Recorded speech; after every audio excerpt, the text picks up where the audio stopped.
He said, I would like to send the aircraft carriers. I said, I don't need them after the war is ended and won. I need it before the war.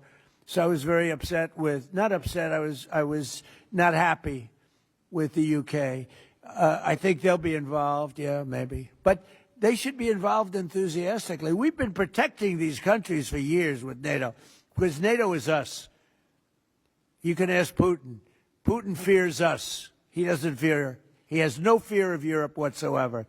He fears the United States of America and the military that was built by me in the first term. Prime Minister of UK, United Kingdom, yesterday told me, I'm meeting with my team to make a determination. I said, you don't need to meet it with the team. You're the Prime Minister. You can make your own. Why do you have to meet with your team to find out whether or not you're going to send some minesweepers to us or to send some boats?